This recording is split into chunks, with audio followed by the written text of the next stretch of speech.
Hello and welcome to doubt forum.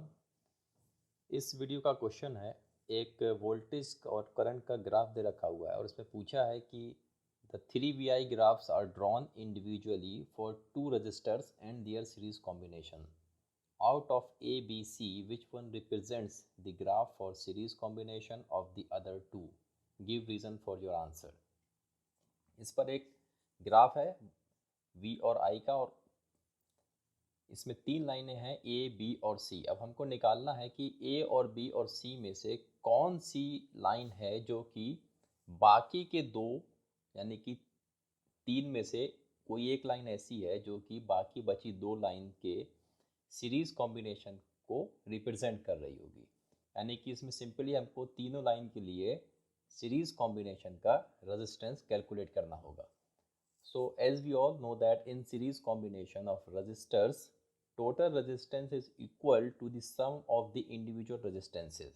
So इससे एक चीज़ तो जाहिर हो गई कि जो total resistance होगा in series combination, that is the sum of the individual resistances. तो जो total value आएगी वो हमेशा ज़्यादा होगी किसी भी एक इंडिविजुअल रेजिस्टेंस के मुकाबले में, क्योंकि अल्टीमेटली हमें जितने भी रेजिस्टेंस जो हैं सीरीज़ में कनेक्ट हैं उन सारे को हमको ऐड करना है और उसके बाद हम सीरीज कॉम्बिनेशन के लिए टोटल रेजिस्टेंस की वैल्यू कैलकुलेट करते हैं।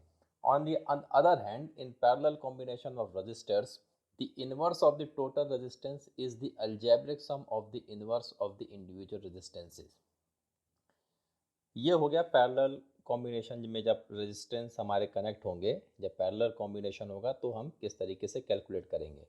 तो इसमें हम देख रहे हैं कि जो टोटल रेजिस्टेंस है वो 1/r is equal to 1/r1 plus 1/r2 plus 1/r3 इस फॉर्म में है।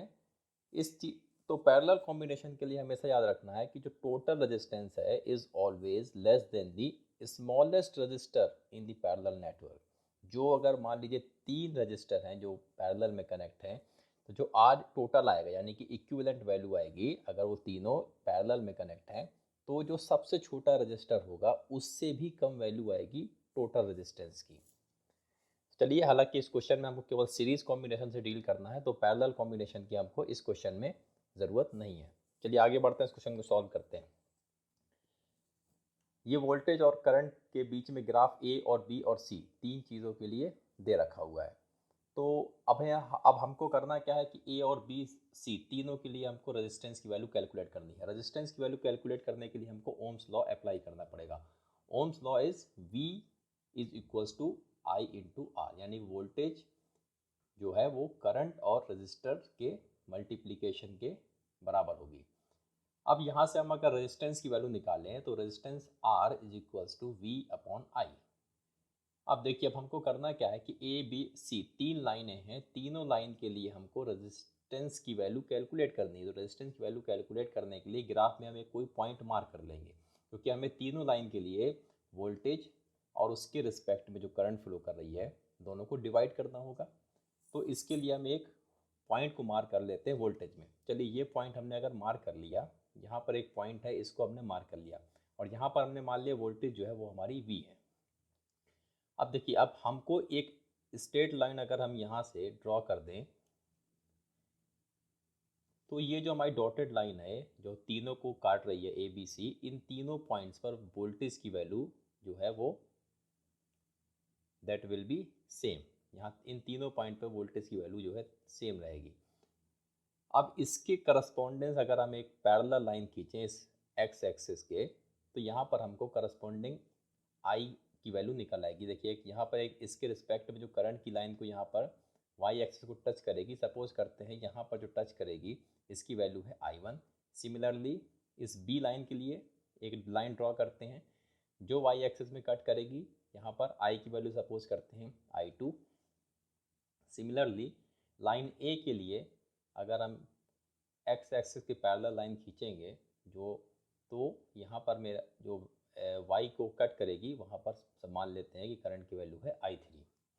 यहाँ पर हमने इस वोल्टेज के लिए तीनों लाइन में करंट की वैल्यू डिफरेंट है और तीनों लाइन में जो करंट की वैल्यू है उसमें I1 सबसे स्मॉल मतलब मीन्स स्मॉलेस्ट है, then I2 and then I3। यहाँ पर इस तरीके से हमने मार्क कर लिया। अब हमें करना क्या है कि हर एक के लिए रेजिस्टेंस की वैल्यू कैलकुलेट करनी है।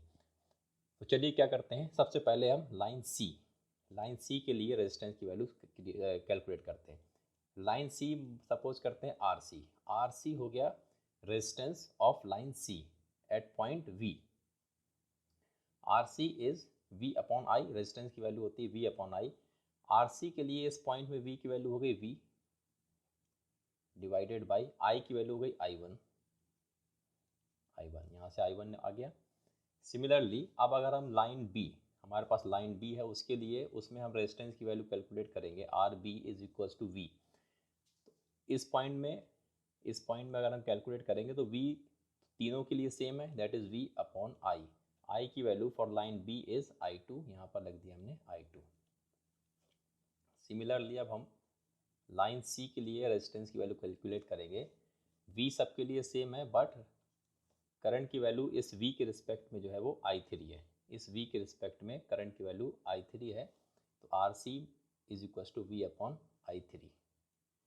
अब देखिए, अब हमको निकालना है कि R sorry this one is for R A, this one is for R A. R C के लिए तो हमने पहले निकाल लिया, तो आर ए हो गया। अब हमको निकालना है कि आर ए, आर बी और आर सी में कौन सबसे बड़ा है। जो सबसे बड़ा होगा वही वैल्यू होगी सीरीज कॉम्बिनेशन ऑफ रेजिस्टेंस के लिए। तो इसमें देखिए न्यूमरेटर तीनों केसेस में सेम है, न्यूमरेटर की वैल्यू वी है। अब अगर डिनोमिनेटर में जो सबसे छोटी वैल्यू होगी, डिनोमिनेटर में यानी कि I one I two I three में जो सबसे छोटी वैल्यू होगी उसके रिस्पेक्ट का जो रेजिस्टेंस होगा वो सबसे ज़्यादा होगा। आई वन और आई टू आई थ्री में जो सबसे छोटी वैल्यू है दैट इज़ आई वन, यानी कि आई वन वैल्यू सबसे छोटी है, इसलिए आर सी जो होगा वो सबसे बड़ा होगा, आई सी सबसे बड़ा होगा। उसके बाद आपका आर बी होगा, उसके बाद सबसे छोटी वैल्यू होगी आपकी आर ए की। ठीक है, तो यहाँ से हमने इस चीज़ को कैलकुलेट कर लिया। तो यहाँ पे जो सीरीज कॉम्बिनेशन को जो लाइन रिप्रेजेंट करेगी वो लाइन आपकी सी होगी। और इसका अगर जो क्वेश्चन में रीज़न पूछा गया है तो रीज़न इसका यही है कि since the value of the ratio of V upon I, ratio of V upon I for the line C is maximum, therefore line C will be the series combination of the other two registers. So ये इसका simple सा reason हो गया। चलिए, I hope कि आपको question समझ में आया होगा, और thank you for watching this video. अगर आपका कोई भी डाउट है तो हमें हमारे व्हाट्सएप नंबर पे अपने क्वेश्चन को सेंड करें, हमारी टीम कोशिश करेगी कि उसका सोल्यूशन बना के और हम उसको अपलोड करेंगे। So thank you for watching, bye bye.